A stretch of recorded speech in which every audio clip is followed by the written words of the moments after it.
शुभ संकल्प से आज हम सभी आपस में मिल रहे हैं। इसलिए हमारी मीठी कमला दीदी जी को, हेमलता दीदी जी को तथा सभी सेवा केंद्र की इंचार्ज दीदियों को और इंदौर जोन के सभी भाई बहनों को जो भी इस सत्र से जुड़े हुए हैं, उन सभी को मधुबन तपोभूमि से मधुर याद प्यार स्वीकार हो। आज का हमारा टॉपिक बहुत ही सुंदर टॉपिक है, संपूर्ण पवित्रता। ब्राह्मण जीवन में पवित्रता का बहुत ही महत्व है, क्योंकि इस दुनिया में सबसे बड़ी शक्ति पवित्रता की कहलाती है। इस संसार में पवित्रता की पूजा होती है। अपवित्र राजाएं पवित्र राजाओं की पूजा करते हैं। यह संसार पवित्र आत्माओं से रोशन रहता है। तो पवित्रता के आधार पर ही हमें भविष्य प्रारब्ध प्राप्त होता है। सतयुग में हर एक को ताज होता है, लेकिन सतयुग का जो ताज है वो संगम युग के पवित्रता के ताज से जुड़ा हुआ होता है।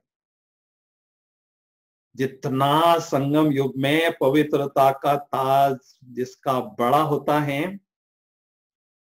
उसका सतयुग में प्रारब्ध का ताज भी बड़ा होता है। और पवित्र आत्माओं पर परमात्म प्यार बरसता रहता है। और पवित्र आत्माओं को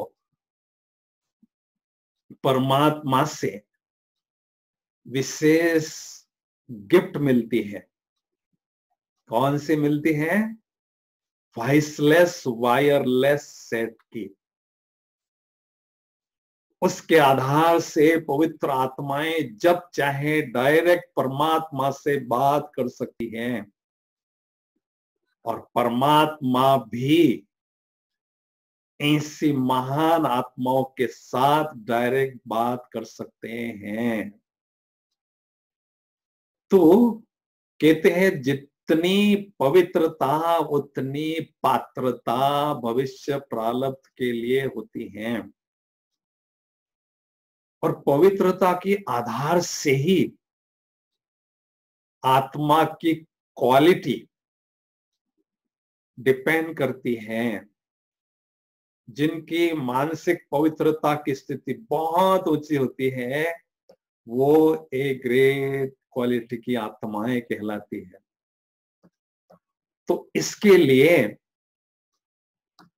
हर हालत में मुझे बहुत सुंदर संपूर्ण पवित्रता की स्थिति अपनाना है, ऐसा हमारा दृढ़ संकल्प हो। याद रखें, अगर संगम युग में हमारी क्रिमिनल आय होती हैं, तो हम ब्राह्मण जीवन में कुछ भी नहीं कर सकते हैं। सदा निराशा के और उदासी के शिकार बने रहते हैं। इसको दूसरे शब्दों में हम फैमिलियरिटी कह सकते हैं। फैमिलियरिटी का कीड़ा हमें बहुत पीड़ा देता है। इससे माया के रोग लगते हैं, जिससे हमारा योग बाबा से नहीं लगता है।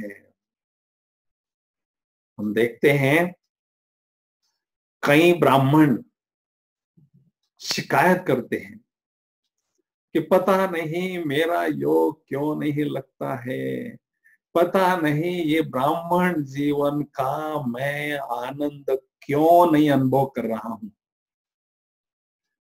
इसका बहुत सूक्ष्म कारण हो सकता है। मान लीजिए चलते चलते हमारे मन में किसी के प्रति एक आधा भी अशुद्ध संकल्प चलता है, तो एक आधे अशुद्ध संकल्पों से हमें बड़ा भारी नुकसान होता है। 4 प्रकार के नुकसान होते हैं। हमारे मन में अशुद्ध संकल्प किसी आत्मा के प्रति चलता है तो पहला नुकसान, आत्मा से बहुत शक्तियां नष्ट होती है उस अपवित्र संकल्प के माध्यम से।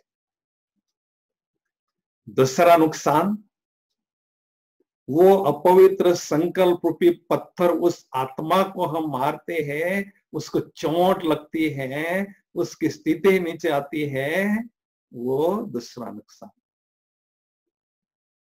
तीसरा नुकसान, बाबा कहते हैं संगम युग में किसी के प्रति अपवित्र संकल्प चलता है तो ये है महापाप। तो सूक्ष्म रीति से पाप का बोझा हमारे सिर पर बढ़ता जाता है और हम शिकायत करते हैं पता नहीं मेरा योग क्यों नहीं लगता है। तो चौथा नुकसान, वो अपवित्र संकल्प रूपी पत्थर उस आत्मा को टकराता है और रिवर्स हमारे तरफ आता है। उसके कारण बहुत सुंदर गहन अनुभव करने से हम वंचित रहते हैं, हमें डिस्टरबेंस होता है क्योंकि वो रिवर्स हमारे पास आता है। तो कहने का मतलब एक ही संकल्प चला लेकिन इससे इतना भारी नुकसान हमें होता है और उस पर हम ध्यान नहीं देते हैं। ये सारा संसार हमारे संकल्पों के आधार से चलता है। संकल्प, ये जो कल्प है हमारे संकल्पों से चलता है। जब हमारा ये संकल्प बहुत सत्व प्रदान होते हैं, सारा संसार सत्व प्रदान होता है और जब हमारे संकल्पों में गिरावट आती है तो सारे संसार में गिरावट आने लगती है। और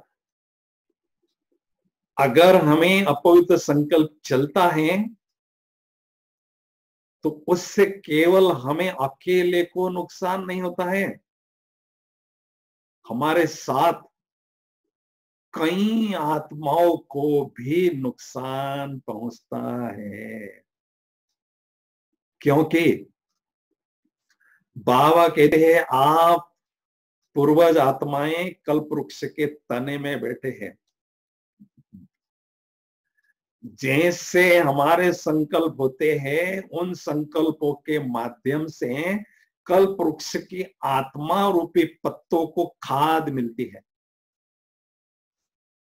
अगर हम पवित्र संकल्प करते हैं तो उन सभी को बहुत शक्तिशाली खुराक मिलती है और हमारे मन में अपवित्र संकल्प चलते हैं तो उनको भी ऐसा ही भोजन ऐसी ही खुराक मिलती है। तो हम आत्माओं पर बहुत बड़ी जिम्मेदारी है, इन सभी आत्माओं रूपी पत्तों को शक्तिशाली पवित्र भोजन खिलाना। कहते हैं हर एक सितारे में अपनी दुनिया होती है। और कौन सा सितारा है? हम आत्माओं रूपी चैतन्य सितारों की वो बात है। हमारी दुनिया कौन सी है? सारे कल्प में जितनी भी आत्माएं हमारे कनेक्शन में आती हैं, संबंधियों के रूप में, प्रजा के रूप में, भक्तों के रूप में, जितनी भी आत्माएं हमारे संबंध संपर्क में आती हैं, वो हमारी दुनिया कहलाती है। अगर हमारे मन में पवित्र संकल्प चलता है तो हम सभी को आगे बढ़ाने में मदद करते हैं, और हमारे मन में अशुद्ध संकल्प चलता है तो उनके भी मन में अशुद्ध संकल्प चलने लगता है, अर्थात हम उनको पीछे हटाते हैं। तो कहने का भाव है, हम जो आत्माएं हैं, हमारे पर बहुत बड़ी जिम्मेदारी है। इसलिए हमें अपने संकल्पों पर बहुत ध्यान देना जरूरी है। अगर हम किसी व्यक्ति पर प्रभावित होते हैं, उनकी विशेषताओं के आधार से, गुणों के आधार से, ये भी अपवित्रता है। तो कई बार जो नए बच्चे आते हैं बाबा के पास, वो कभी कभी शिकायत करते हैं कि पहले राजयोग शुरू करने के पहले तो मेरी स्थिति अच्छी थी, लेकिन जैसे मैंने राजयोग का अभ्यास करना शुरू किया, मेरी स्थिति बहुत बिगड़ती जा रही। मेरे मन में पता नहीं कैसे कैसे संकल्प चल रहे, कभी नहीं चले थे वो चल रहे। मैं इसको छोड़ूं राजयोग का अभ्यास को, या क्या करूं, मेरे समझ में नहीं आता। तो इसका जवाब ये है, कोई बहुत पुरानी बीमारी होती है, कड़ी बीमारी होती है, तो होम्योपैथी की या आयुर्वेदिक की दवाई हम लेते हैं, वो सारी बीमारी बाहर आ जाती है और धीरे धीरे धीरे वो बीमारी खत्म होती है। अब यहां आते ही हमने कौन सी पैथी शुरू किया? राजयोगापैथी। सुप्रीम डॉक्टर इतने जन्मों की बीमारियों को समाप्त करने के लिए राजयोग हमें सिखाते हैं। और जैसे राजयोगापैथी शुरू करते हैं, आत्मा में जो भी कचरा अनेक जन्मों का है, गंदगी है, वो सारी बाहर आती है। ये अच्छी बात है। ये क्लींजिंग प्रोसेस है आत्मा की। तो धीरे धीरे धीरे वो कचरा बाहर निकलता है और आत्मा एकदम साफ सुथरी, प्योर सोना बन जाती है। इसलिए हमें दिल शिकस्त नहीं होना है, राजयोग का अभ्यास और अच्छी तरह से करते जाना है। अभी बहुत सुंदर पवित्रता की स्थिति को बनाने के लिए कुछ एक युक्तियां आपके साथ हम शेयर करना चाहते हैं। पहली युक्ति है, आत्मा आत्मा भाई भाई का अभ्यास पक्का करते जाना। देह को हमें नहीं देखना है। क्योंकि बाबा कहते हैं सारे विकारों की जो उत्पत्ति होती है वो देह भान से होती है। तो आत्मा समझकर दूसरों को आत्मा देखते हैं तो हमारे मन में अपवित्र संकल्प नहीं चल सकते हैं। मैग्नेट का जो चैप्टर है फिजिक्स में, उसमें क्या बताते हैं, सजातीय ध्रुव जो है दूर हटते हैं, विजातीय ध्रुव जो है आकर्षित होते हैं। मैं आत्मा, ये आत्मा, दोनों हम सजातीय ध्रुव होते हैं तो रिपल्शन होता है, आकर्षण हमारा नहीं होता है।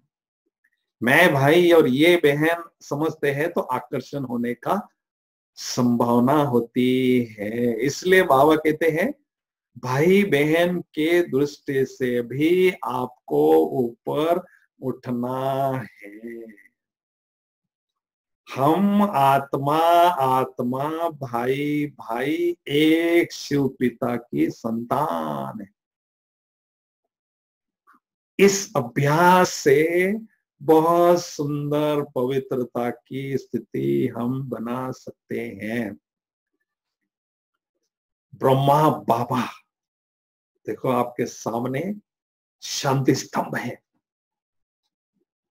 उसमें पवित्रता का स्तंभ भी सम्मिलित है।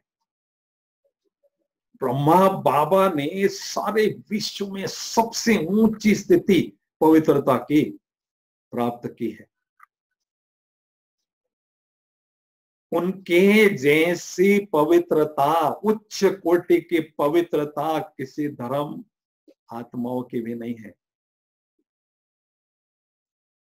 तो बाबा ने आत्मा आत्मा, भाई भाई का अभ्यास बहुत किया, परिणाम स्वरूप इतनी ऊंची स्थिति पवित्रता की प्राप्त की है। नंबर 1 स्थिति। दूसरी युक्ति, पवित्रता की बहुत सुंदर स्थिति को प्राप्त करने के लिए हमें हर रोज अमृत वेले एक प्रयोग करना है। आंख खुलते ही ऐसा अनुभव करना है, अभी अभी पवित्रता के सागर शिव बाबा ब्रह्मा बाबा के फरिश्ता स्वरूप में आकर मेरे समक्ष विराजमान हो चुके हैं। मैं बहुत प्यारा बच्चा हूं, मैं बहुत प्यारी बच्ची हूं। तो निराकारी बाप मुझे निराकारी आत्मा का तिलक अपने ही कर कमलों से लगा रहे हैं। मैं बहुत प्यारा बच्चा हूं, इसलिए उस निराकारी तिलक पर विजय का तिलक बाबा हमें और लगा रहे हैं और विजयी भव का वरदान दे रहे हैं। बहुत प्यारा बच्चा हूं, इसलिए पवित्रता के सागर शिव पिता मुझ आत्मा को बहुत सुंदर, दिव्य और भव्य पवित्रता का ताज भी पहना रहे हैं। पवित्रता का सागर मुझे पवित्रता का ताज पहना रहे हैं। तो सारे दिन भर अगर आपको स्मृति रहेगी मैं आत्मा डबल तिलकधारी और पवित्रता की ताजधारी हूं, तो आपके मन में अपवित्र संकल्प नहीं चल सकेंगे। सारे दिन भर आपको क्या अनुभव करना है,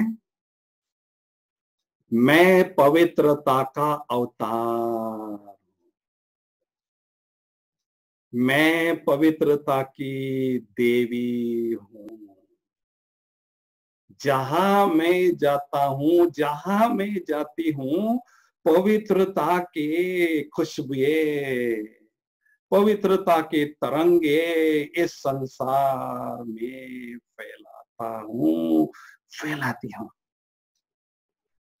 इतनी सुंदर स्थिति आपकी होगी, बात मत पूछो।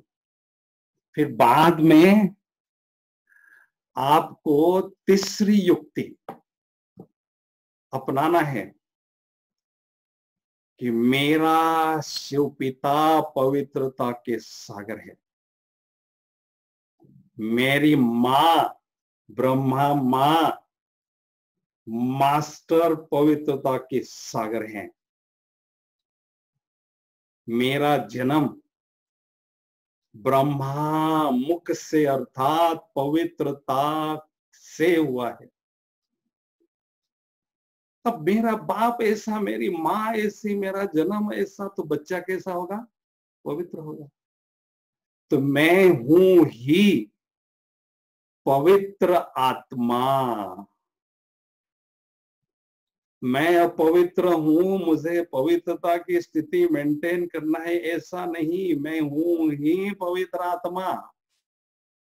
ऐसा सकारात्मक दृष्टिकोण आपका होगा तो आपके मन में अपवित्र संकल्प नहीं चलेंगे। बहुत सुंदर ये अभ्यास है। जन्म से ही मैं पवित्र आत्मा हूं। और चौथी युक्ति, गृहस्थ में रहने वाले हमेशा ब्रह्मा बाबा का एग्जाम्पल सामने रखें। ब्रह्मा बाबा गृहस्थ थे पहले, लेकिन ब्रह्मा बाबा ने शिव बाबा के पास आने के बाद, अर्थात शिव बाबा का बच्चा बनने के बाद, ऐसी सुंदर पवित्रता की स्थिति बनाई है जो सारे संसार में नंबर 1 आत्मा बन चुकी है। वो मेरा बाप है, किसी और का नहीं, मेरा बाप है। मेरा बाप अगर ऐसी ऊंची स्थिति बना सकता है तो मैं भी बना सकता हूं। मुझे क्या करना है? केवल बाबा के पद चिन्हों पर चलना है। ब्रह्मा बाबा को मुझे फॉलो करना है, क्योंकि बाबा हमारे सामने रोल मॉडल हैं। शिव बाबा ने जो हमें इतना उच्च कोटि का ज्ञान दिया है, उस उच्च कोटि के ज्ञान को ब्रह्मा बाबा ने जीवन में धारण करके हमारे लिए सरल बना दिया। इसलिए ब्रह्मा बाबा के प्रति हमारे दिल में बहुत रिगार्ड है। तो ऐसा सोचें, जैसा बाप वैसे बच्चा, क्योंकि हमारा बाप कौन है? टाइटल लिखते हैं सारा दिन भर, हम घूमते हैं ब्रह्मा कुमार फलाना, ब्रह्मा कुमारी फलानी। बाप कौन हो गया? ब्रह्मा बाप हो गया। तो मेरा बाप ऐसा है तो मैं बच्चा भी उनके जैसा हूं। पांचवी युक्ति, हमें क्या करना है?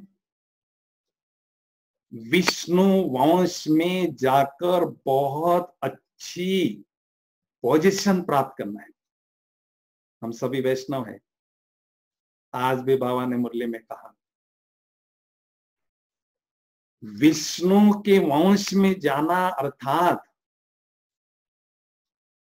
विष्णु का अर्थ क्या है? विष्णु।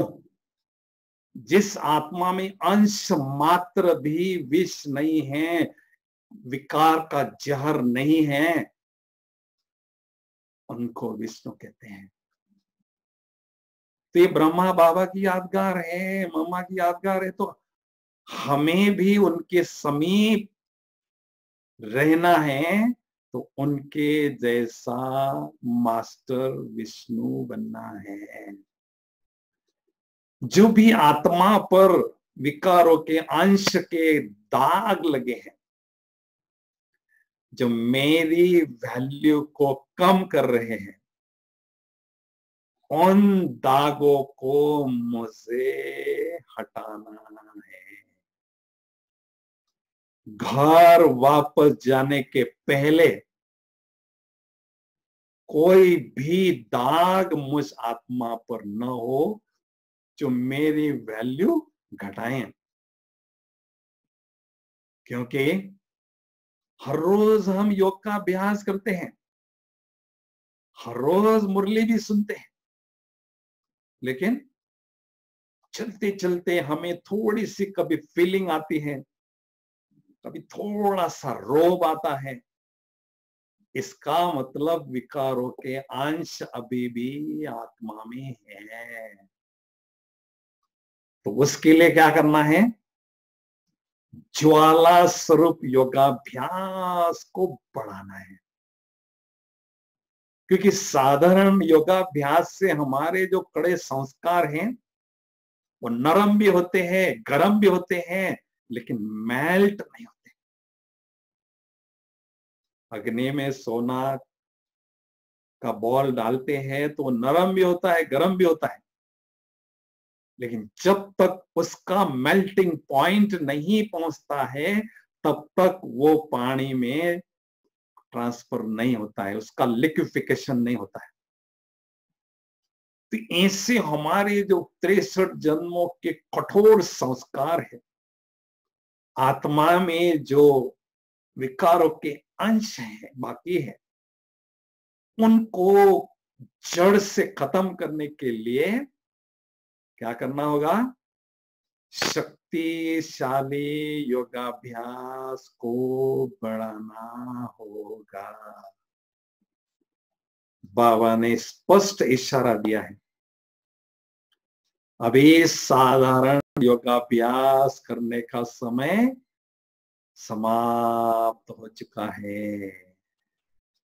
अभी ये जो समय चल रहा है वो शक्तिशाली योगाभ्यास का चल रहा है।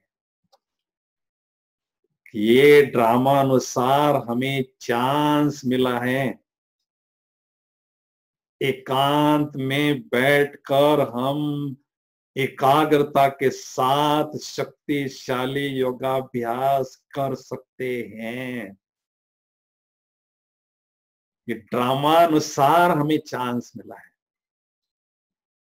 इस मौके का हमें पूरा लाभ लेना है, क्योंकि जानी जाननहार बाबा सब जानते हैं कि मेरे बच्चों को बहुत निकट भविष्य में बहुत सेवा करनी है और बेदाग हीरा बन के घर वापस जाना भी है। तो इसलिए बाबा ने हमें ये गोल्डन चांस दिया है।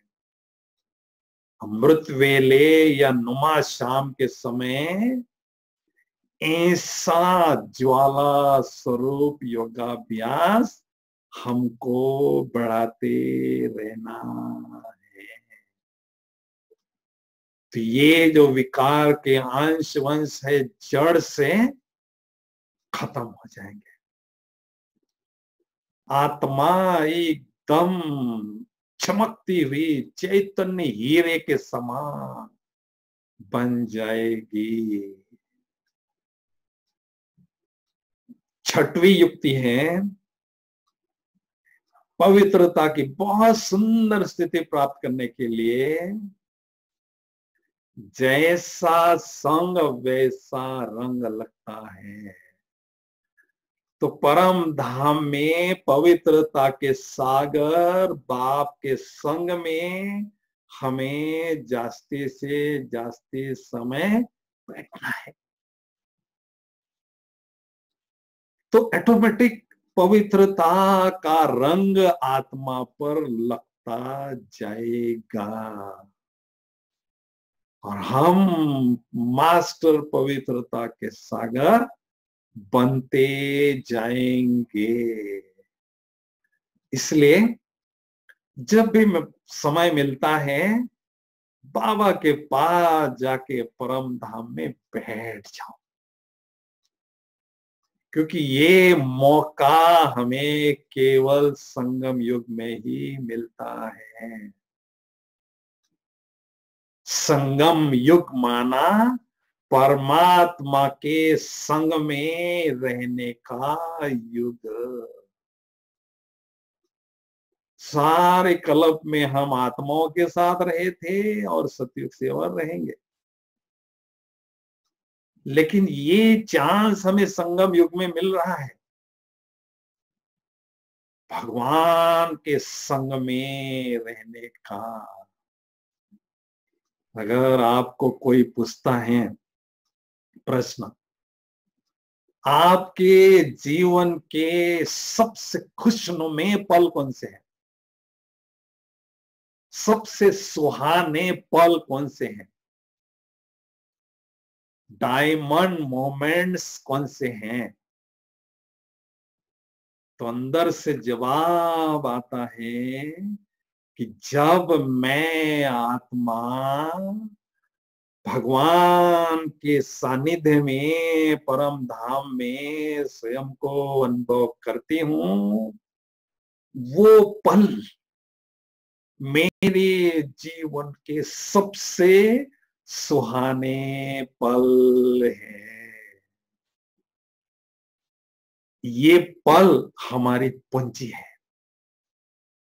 इसलिए संगम युग में ऐसे पलों को हमें बढ़ाते जाना है, क्योंकि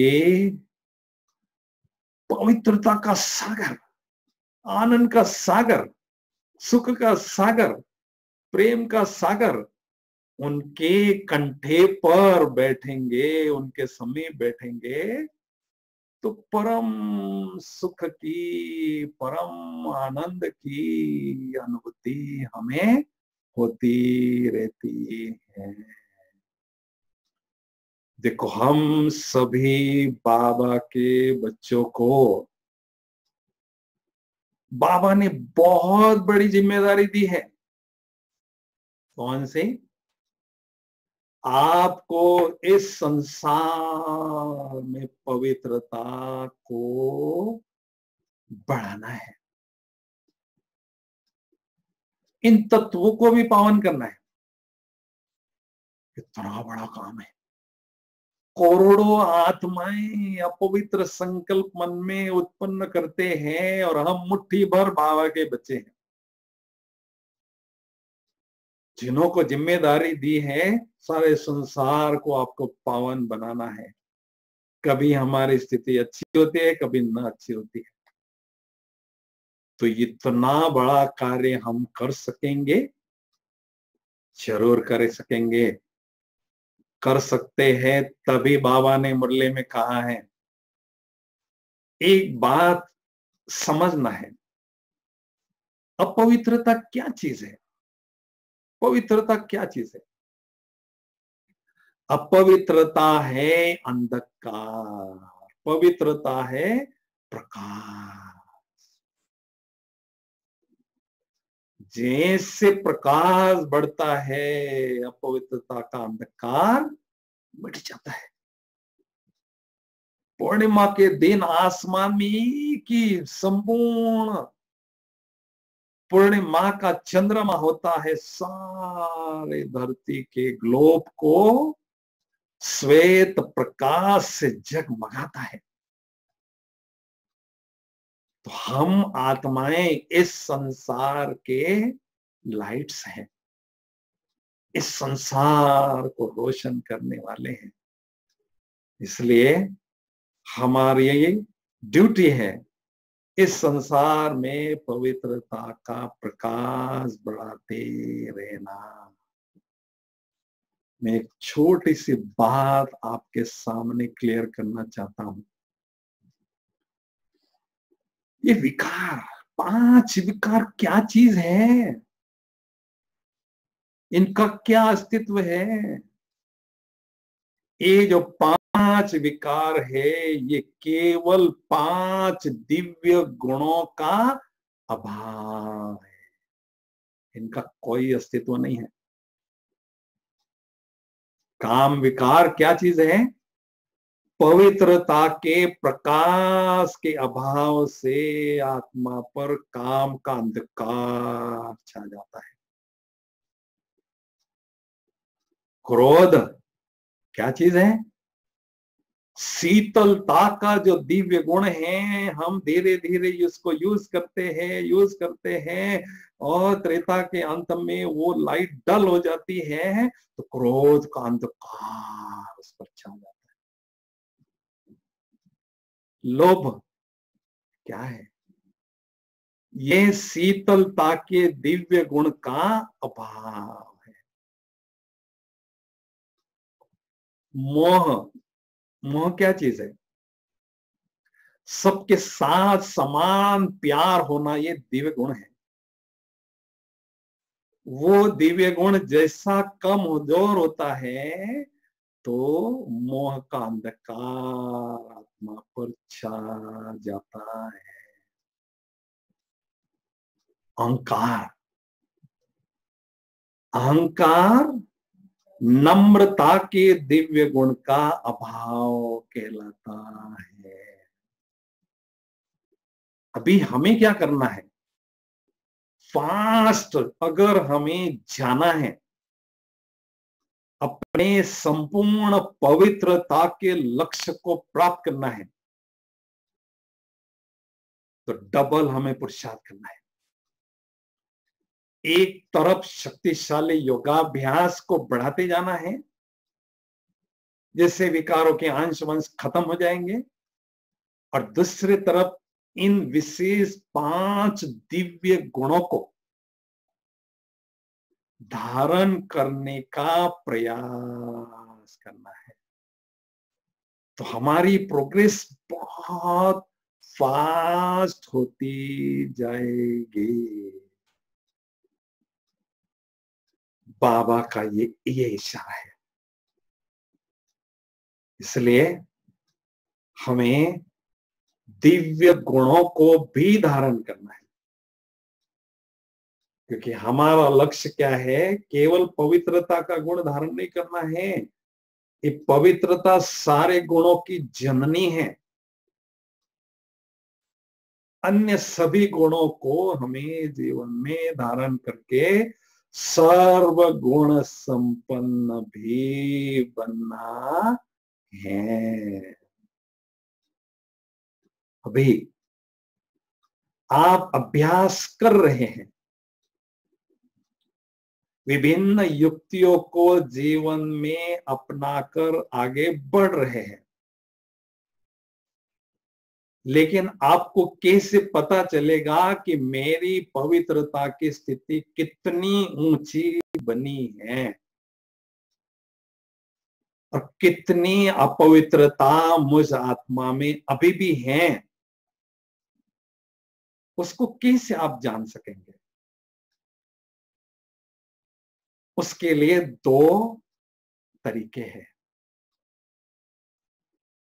पहला तरीका है, स्वप्न से हमें पता चलता है किस प्रकार की पवित्रता की स्थिति मेरी है। क्योंकि क्या होता है, स्वप्न में हमारा अर्ध चेतन मन काम करता है और उस पर हमारे पुराने संस्कारों का बहुत गहरा प्रभाव पड़ता है, इम्पैक्ट रहता है।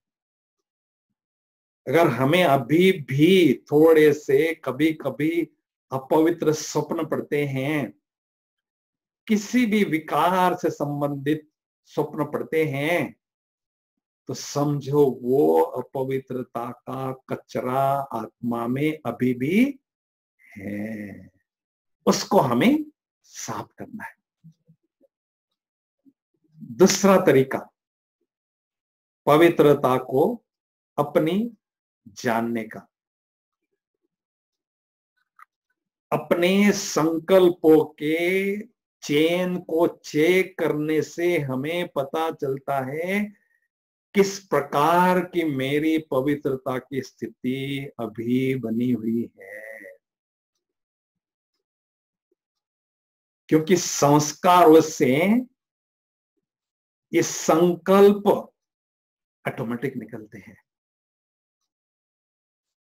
दिव्य गुणों से खुशबुएं फैलती हैं और अपवित्र संस्कारों से बदबुएं फैलती हैं। हम राम का खा रहे हैं तो राम को ही मदद करना है, रावण को नहीं मदद करना है। अगर मेरे मन में अभी भी अपवित्र संकल्प चल रहे हैं, माना मैं रावण को मदद कर रहा हूं, खा रहा हूं राम का और मदद कर रहा हूं रावण को, नहीं। तो हमेशा मेरे मन में पवित्र संकल्पों का प्रवाह चलता रहे।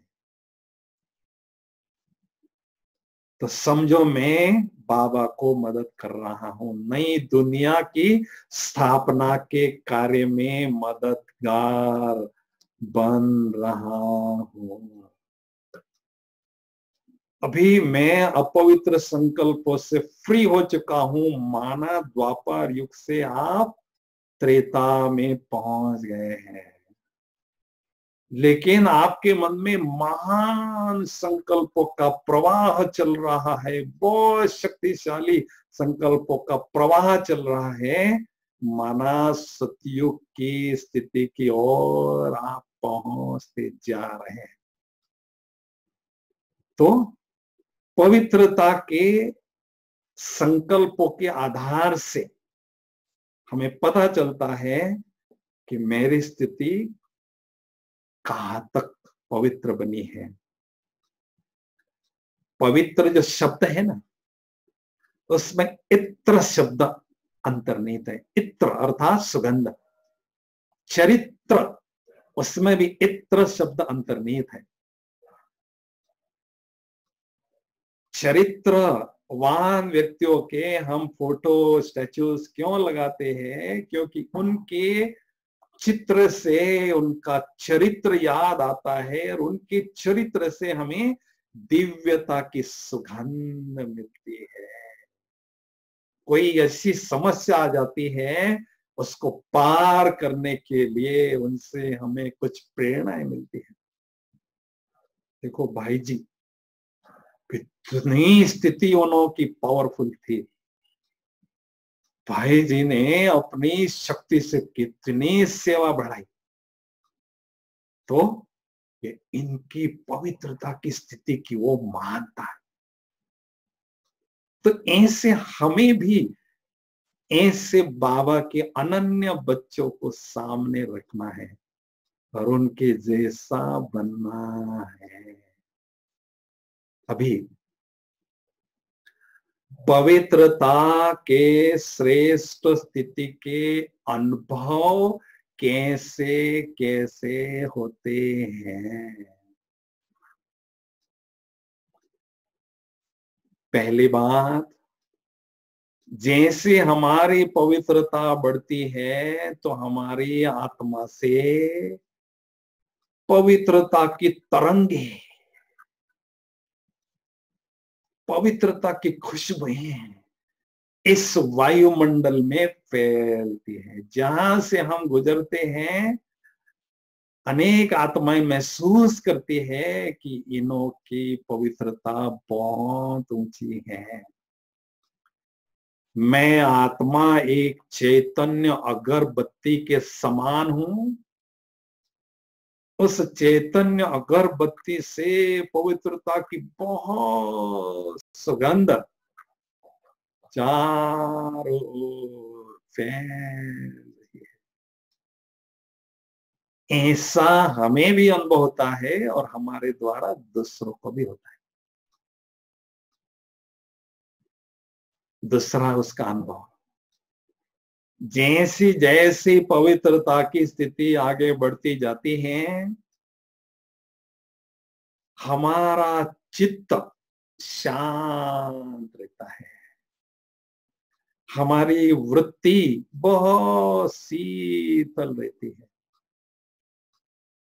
क्योंकि योगाग्नि से कामाग्नि नष्ट हो जाती है, बुझ जाती है, तो हमारा हृदय शांत और शीतल होता है, हमारी कर्मेंद्रिया कमल समान पवित्र सुगंधित होती है। तीसरा अनुभव है, जैसी जैसी पवित्रता की स्थिति हमारी बढ़ती जाती है, हमारे चेहरे पर वो पवित्रता का ग्लो, तेज ऑटोमेटिक बढ़ता जाता है। मैं एक बार अबू रोड से अहमदाबाद ट्रेन में जा रहा था, एसी के कोच में था, तो बाजू के कंपार्टमेंट में कुछ नॉन बीके लोग बैठे थे और वो आपस में चर्चा कर रहे थे, ये बीके लोग जो है इनको कैसे पहचाने, इनकी क्या निशानियां होती है, सफेद कपड़े हैं या नहीं, उसके अलावा क्या निशानियां होती है। मैं बड़े ध्यान से कान लगा के सुन रहा था कि क्या वो कह रहे हैं। तो वो कह रहे थे कि बीके के चेहरे पर दो निशानियां स्पष्ट दिखाई देती। कौन सी? एक तो उनके चेहरे पर खुशी होती है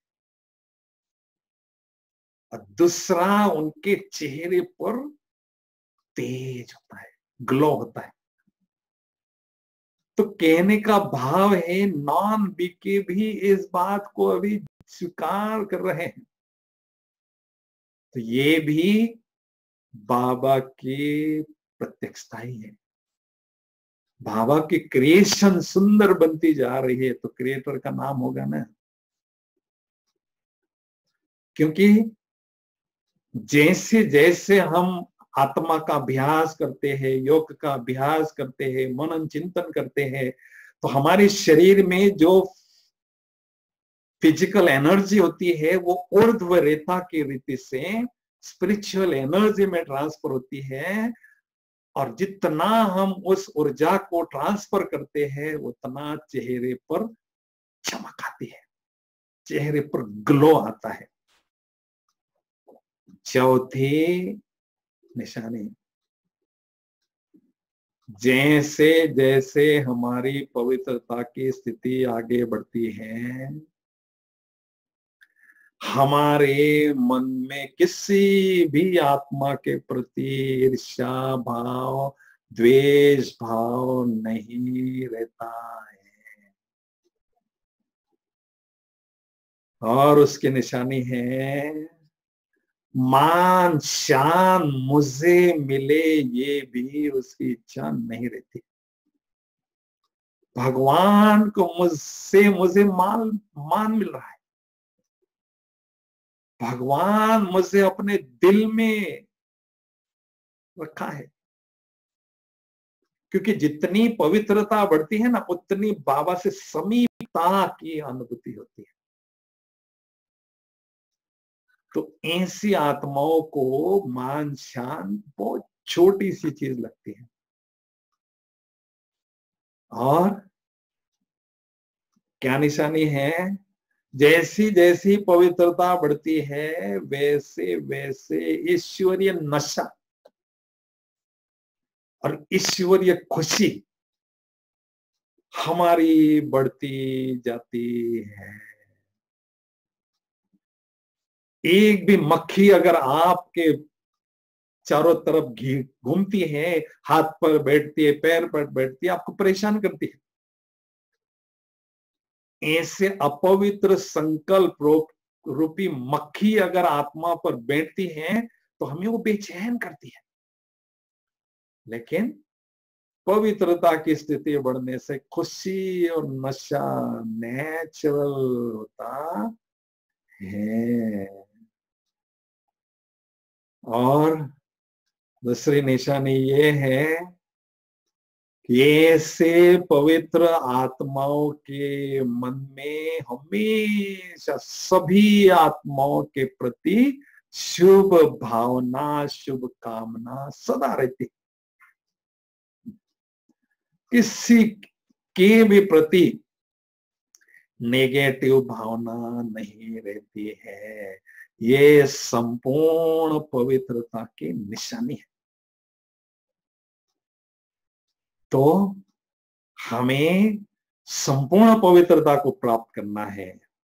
शारीरिक पवित्रता के साथ साथ मानसिक पवित्रता, मन में हमेशा शुभ संकल्पों का प्रवाह चलता रहे,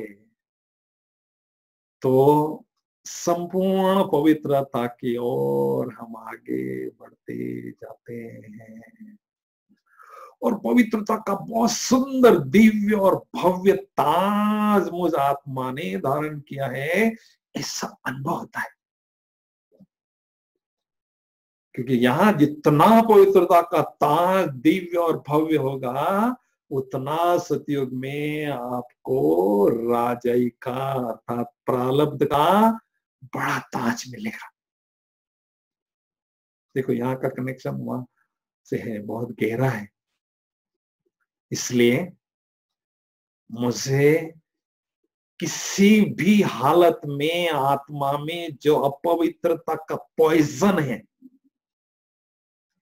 उसको उखाड़ के फेंकना है।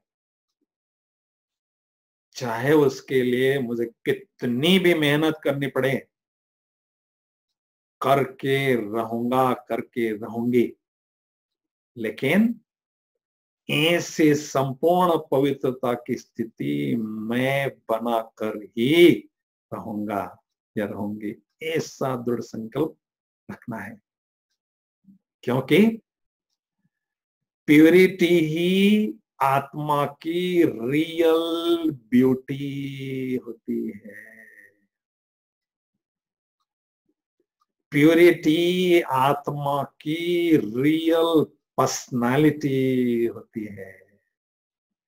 शारीरिक फीचर्स होते हैं ना अच्छे, तो कहते हैं इसकी पर्सनालिटी बहुत अच्छी है। तो आत्मा की पर्सनालिटी किस पर डिपेंड होती है? प्यूरिटी पर। प्यूरिटी ही आत्मा की रियल प्रॉपर्टी होती है। Purity makes you flying bird, impurity makes you jail bird। तो प्यूरिटी ही माया से सच्ची सिक्योरिटी है। इसलिए मुझे ब्रह्मा बाप समान बहुत अच्छी प्यूरिटी की स्थिति अनुभव करना है। संपूर्ण पवित्रता की परिभाषा क्या है? मेरे बुद्धि में केवल एक बाप हो, दूसरा न कोई हो, ये संपूर्ण पवित्रता की निशानी है। मेरा किसी के तरफ आकर्षण नहीं है, लेकिन किसी का मेरे तरफ भी नहीं है, ये संपूर्ण पवित्रता की निशानी है। तो हमें लक्ष्य रखना है कि मुझ आत्मा की क्वालिटी को बढ़ाना है, तो पवित्रता की स्थिति को श्रेष्ठ बनाना है। मेरे दिल में सदा बाबा रहते हैं। बाबा कहते हैं मैं आपके दिल रूपी तख्त पर आपके साथ बैठता हूं, मंजूर है। लेकिन कोई तीसरा व्यक्ति वहां बैठ गया तो मैं नीचे उतर जाऊंगा। इस दिव्य नेत्र में मैं और बाबा दोनों हैं। कोई तीसरा बैठ गया तो तीसरा नेत्र काम करना बंद हो जाएगा। इसलिए बस मेरे दिल की दुनिया में मेरा दिलवर, मेरा दिलारा बाबा ही बाबा है। ऐसी अनुभूति हमें बहुत बढ़ाते जाना है, क्योंकि बाबा का अभी इशारा है, अनुभव की अथॉरिटी बनते चलो।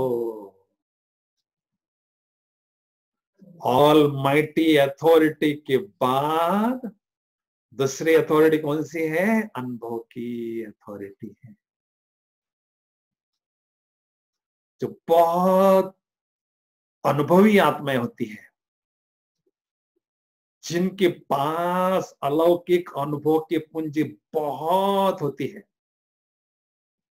उनको 3 लाभ होते हैं। कौन से?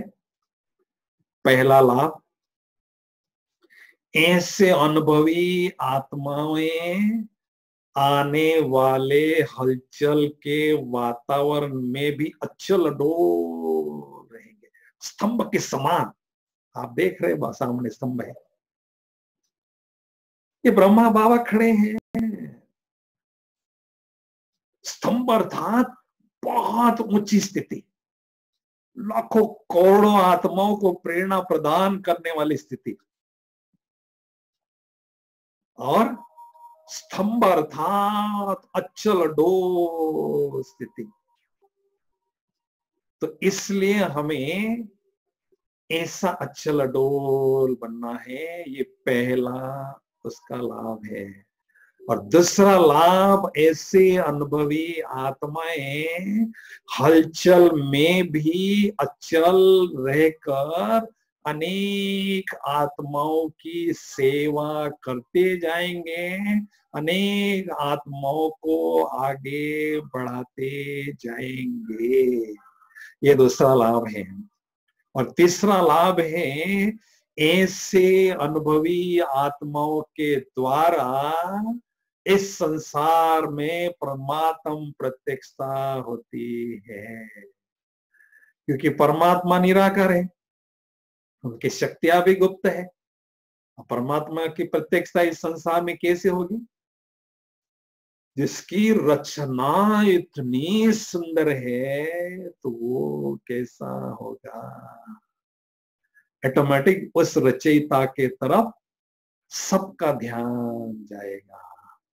तो अनुभवी आत्माओं के माध्यम से परमात्म प्रत्यक्षता होगी। इसलिए बहुत सुंदर अनुभव मुझ आत्मा के पास होने चाहिए। और पांचों विकारों के जो अंश वंश है, वो सारे मुझे समाप्त करना है। तो एक बात हमें ध्यान रखना है, बाबा के पास आने के बाद अगर हमें बहुत सुंदर योग की स्थिति बनाना है, तो उसके लिए हमेशा एक बात ध्यान रखें कि अनुभव, जब तक स्वयं को अणु नहीं समझते हैं, बिंदु नहीं समझते हैं, स्टार नहीं समझते हैं, तब तक कोई भी अनुभूति हमें नहीं होती है। इसलिए हम अभी बहुत सुंदर योग की गहन अनुभूति में खो जाएंगे। तो चले हम सभी हमारे पवित्रता के सागर शिव बाबा के पास, ब्रह्मा बाबा के पास, तो हम बहुत सुंदर गहन योग की अनुभूति करने जा रहे हैं। सभी चुस्त और मस्त होकर बैठेंगे।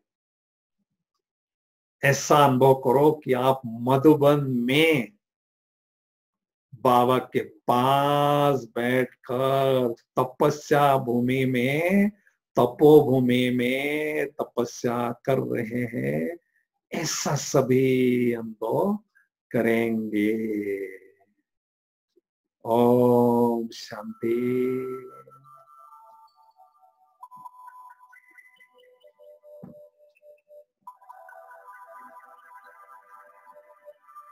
इस शरीर रूपी चैतन्य दीपक में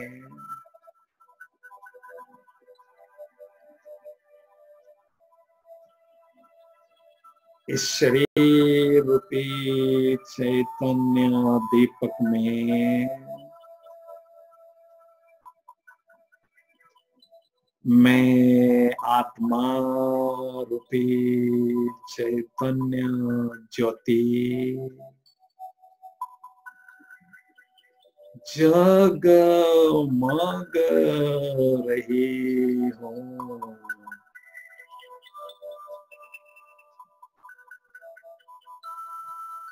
उस आत्मा रूपी चैतन्य ज्योति से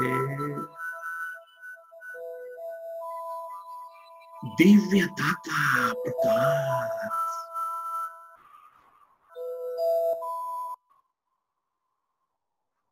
दिव्यता की रोशनी चारों ओर फैल रही है।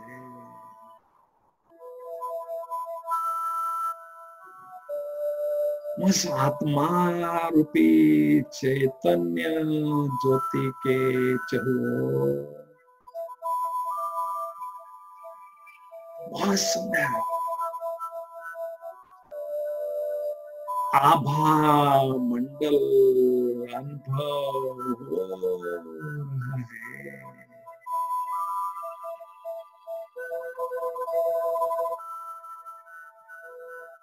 मैं पवित्र स्वरूप आत्म ज्योति हूँ। पवित्रता का प्रकाश,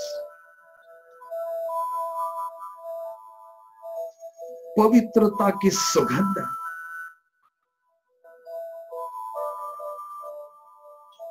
मुझ आत्म ज्योति से चारों ओर फैल रही है।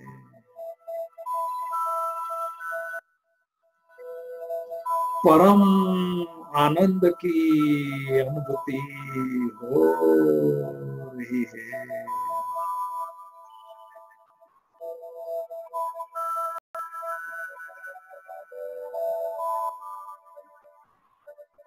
पवित्रता के सागर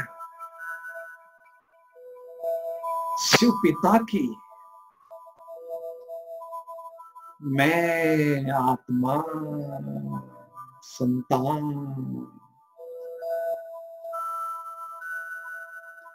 पवित्र स्वरूप हूँ।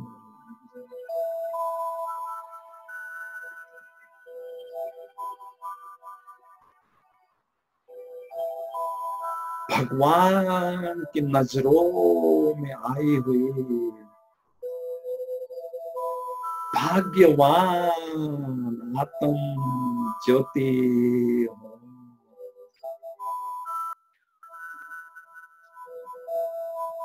भाग्य विधाता भगवान स्वयं हर रोज मुरली में मेरे भाग्य के गीत गाते थकते ही नहीं है। मैं पद्मा पदम भाग्यशाली आत्म ज्योति हूँ।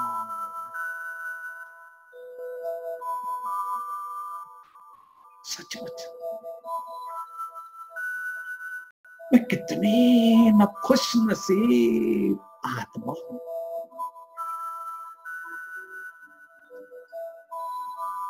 जो अपने सत्य स्वरूप को, निराकारी स्वरूप को, बिंदु स्वरूप को, दिव्य स्वरूप को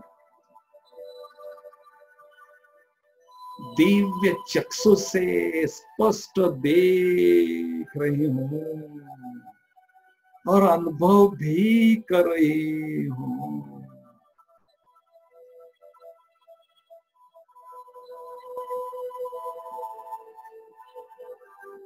जैसे आसमान में जड़ सितारे चमकते हैं,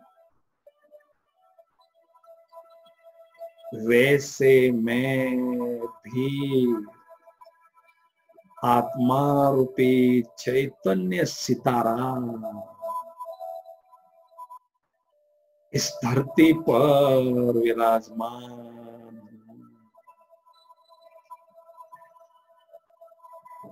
उस आत्मा रूपी चैतन्य सितारे से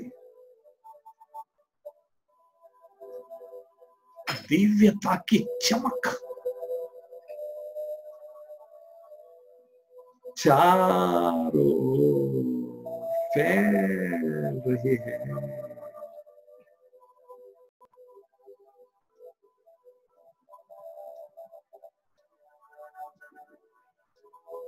मैं आत्मा रूपी चैतन्य ज्योति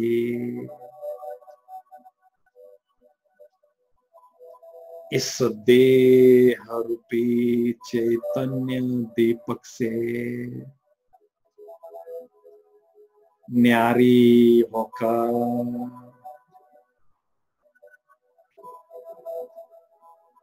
बुद्धि बल से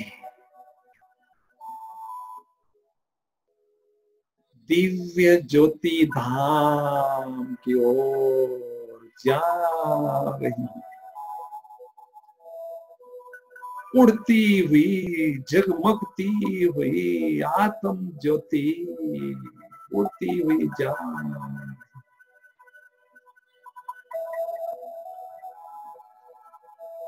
इस विश्व के ग्लोब से पार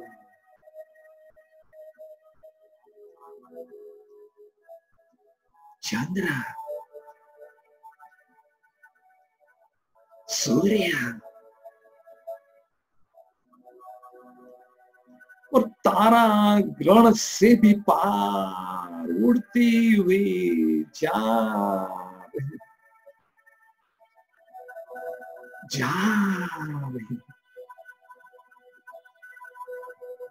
ओहो, फरिश्तों की दुनिया में पहुंच गई हूं। कितनी सुंदर है यह फरिश्तों की दुनिया।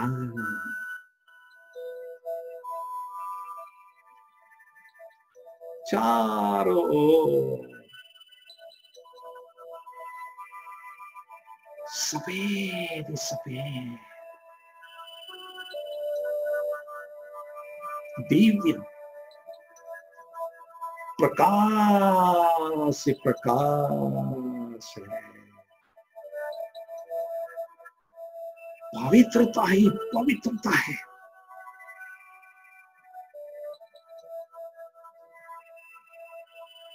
मज निराकार आत्म ज्योति ने बहुत सुंदर दिव्य प्रकाश पुंज की ड्रेस धारण कर ली है।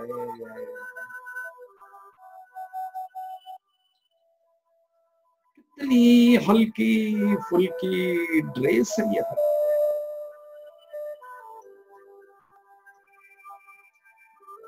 ओहो,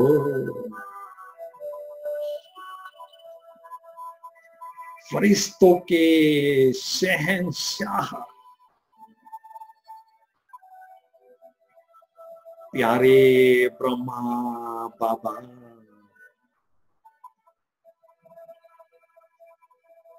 अपने संपूर्ण फरिश्ता स्वरूप में मेरे समक्ष विराजमान है।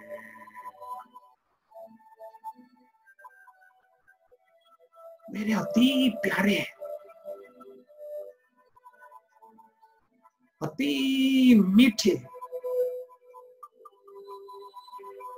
शिव बाबुल भी उनके भ्रुकुटी में चमकते हुए दिखाई दे रहे हैं।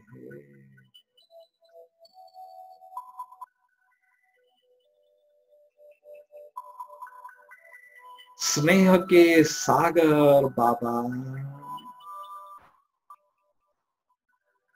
मुझे अति स्नेह भरी दृष्टि दे रहे हैं।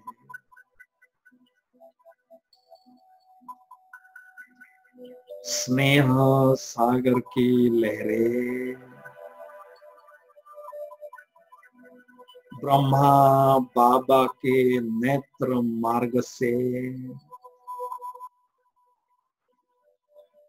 प्रवाहित होते होते मुझ फरिश्ते की ओर आ रहे हैं। मैं फरिश्ता स्नेह सागर की लहरों में बाबा की बाहों के झूले में झूल रहा हूँ, झूलता ही जा रहा हूँ।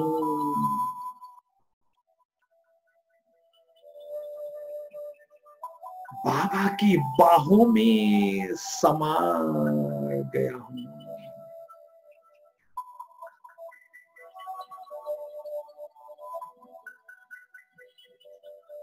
परम सुख की अनुभूति हो रही है।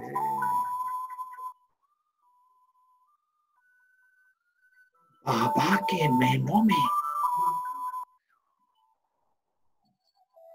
स्नेह के मोती चमक रहे हैं।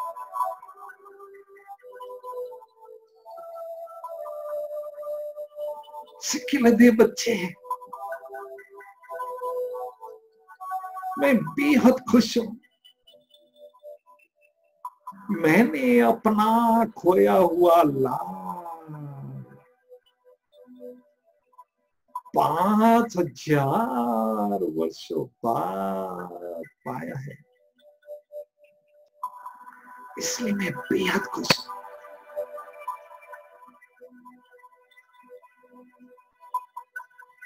लाडले बच्चे, इस फरिश्तों की नगरी में सदा आपका स्वागत है। जब चाहो जिस संबंध की अनुभूति मुझसे करना चाहो करते रहो।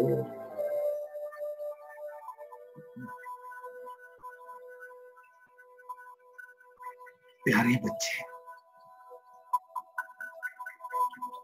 कभी मुझे परम पिता के रूप में अनुभव करो।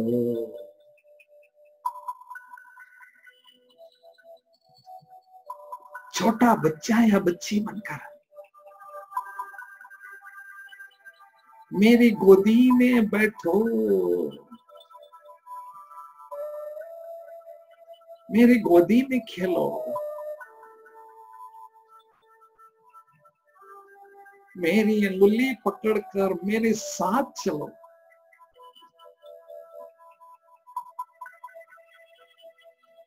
मेरा आज्ञाकारी, वफादार, फरमानदार बच्चा या बच्ची बनकर पिता का निस्वार्थ प्यार मुझसे अनुभव करो।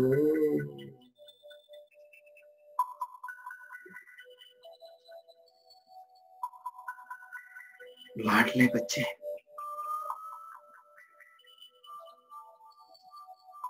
कभी मुझे परम शिक्षक के रूप में अनुभव करो।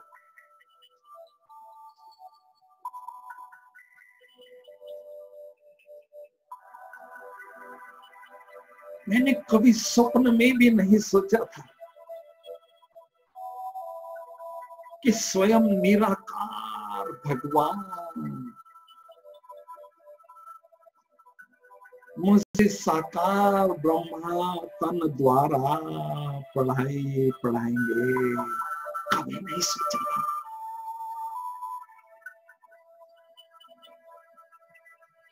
वो हर रोज दूर देश से आकर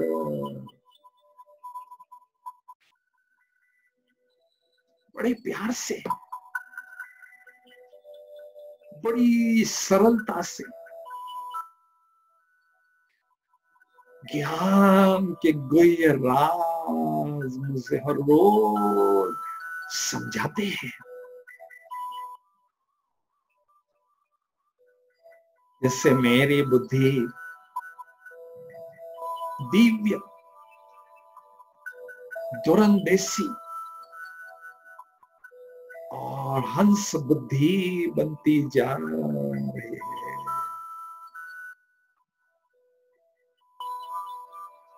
वो हर रोज मेरी बुद्धि रूपी झोली ज्ञान रत्नों से भरपूर करते हैं। सचमुच मुझे अपने टीचर पर नाज है।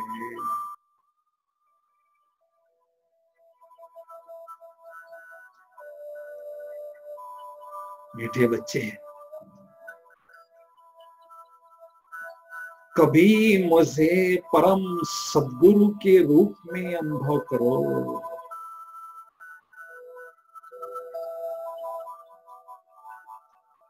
मेरी वरदानी दृष्टि से अनेक वरदान लेते रहो। मेरा वरद हस्त सदा अपने मस्तक पर अनुभव करो।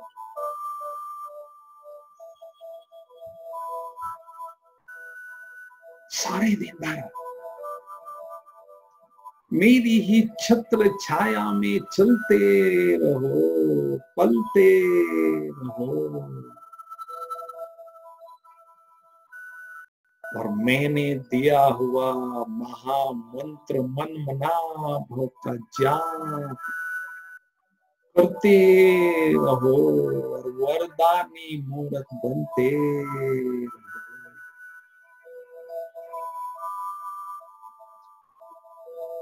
त्रिमूर्ति बाप के साथ तीनों संबंध की अनुभूति बहुत अच्छी हो रही है। प्यारे बच्चे, कभी मुझे दोस्त के रूप में अनुभव करो। कभी साजन के रूप में अनुभव करो। कभी बच्चे के रूप में अनुभव करो। कभी माँ के संबंध में अनुभव करो। सचमुच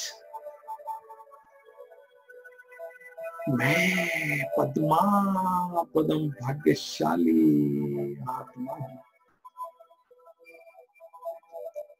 जो डायरेक्ट भगवान के साथ सर्व संबंधों की अनुभूति करते हुए स्वयं को परमात्म प्यार से भरपूर अनुभव कर रही हूँ।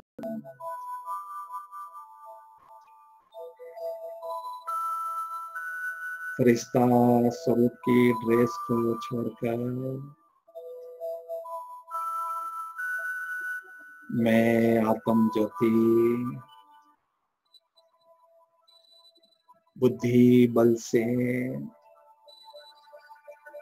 निराकारी दुनिया की ओर उड़ती हुई जा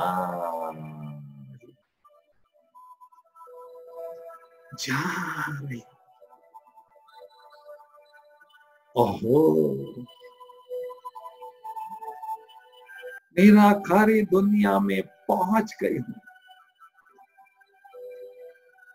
कितनी सुंदर न्यारी प्यारी निराकारी दुनिया है। चारों ओर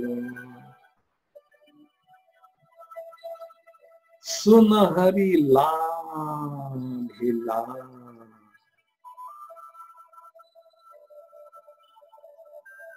दिव्या प्रकाश प्रकाश, शांति ही शांति, परम शांति है। कितना प्यारा घर है यह मेरा, परम धाम शांति धाम।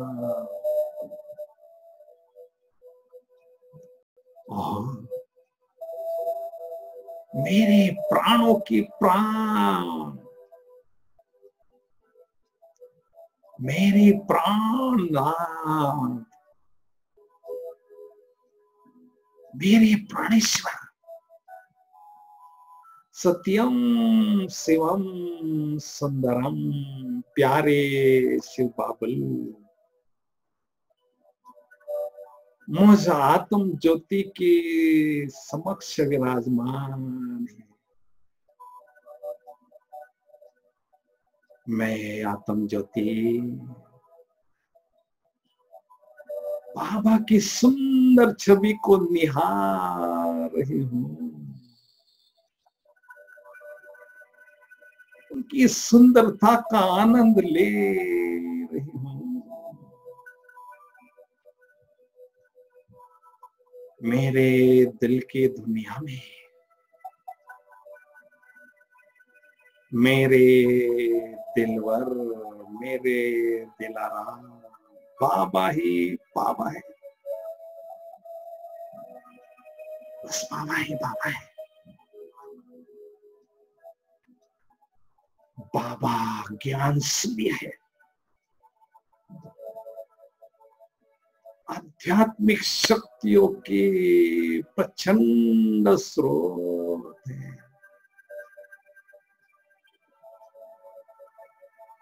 अथाह सागर है। ज्ञान सूर्य शिव पिता से अत्यंत शक्तिशाली किरणों की वर्षा निरंतर मुझ आत्म ज्योति पर हो रही है, होती ही जा रही। मैं आत्म ज्योति ज्ञान सूर्य शिव पिता से अनंत शक्तियां, अद्भुत शक्तियां,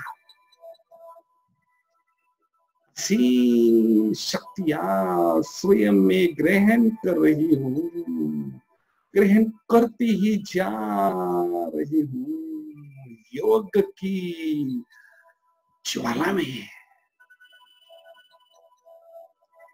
योग की प्रखर अग्नि में मेरे जन्म जन्मांतर के पाप भस्म हो रहे हैं, होते ही जा रहे हैं। मैं आत्म ज्योति स्वयं को एकदम लाइट और खुशी से भरपूर अनुभव कर रही हूँ। सचमुच मेरे जीवन के सबसे सुहाने पल है यह, जो मैं पवित्रता के सागर परमात्मा के समीप बैठकर पवित्रता के रंग में रंग रही हूँ।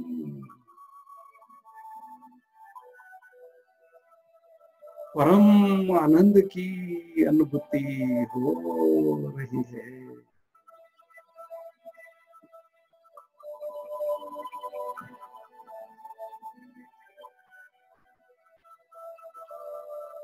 ज्ञान सूर्य की तपत में तप रही हूँ। उनकी तपत से सारे विकारों के अंश मुझ आत्मा से खत्म होते जा रहे हैं। मैं आत्म ज्योति संपूर्ण पवित्रता की अनुभूति कर रही हूँ।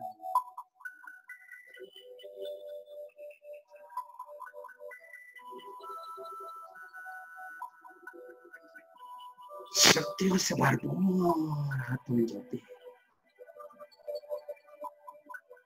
निराकारी दुनिया से वापिस वाया सूक्ष्म वतन साकारी दुनिया की ओर आ रही हूँ, आ रही हूँ और पुनः इस शरीर रूपी चैतन्य दीपक में विराजमान हो चुकी है। मुझ शक्तिशाली आत्म ज्योति से शक्तियों की सजीव तरंगे चारों ओर फैल रही है।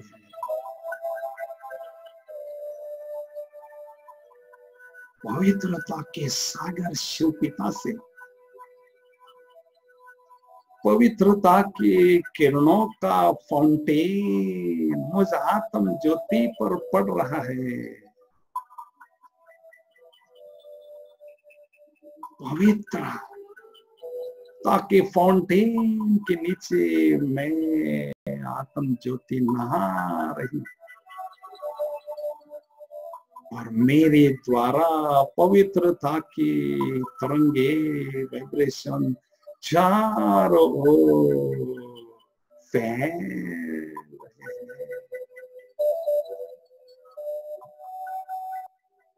जैसे मेरे शिव पिता निराकार ज्योति बिंदु है, पवित्रता के सागर है, वैसे मैं आत्मा उनकी संतान भी निराकारी ज्योति बिंदु हूँ। मास्टर पवित्रता की सागर उस आत्म ज्योति में वहां सुंदर दिव्य और भव्य पवित्रता का ताज भी धारण किया है। ओम शांति शांति शांति। ओम शांति।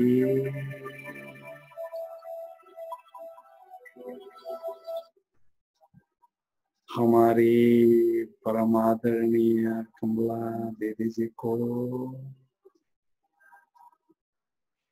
हेमलता दीदी जी को और अन्य सभी दीदियों को और इंदौर जोन के सभी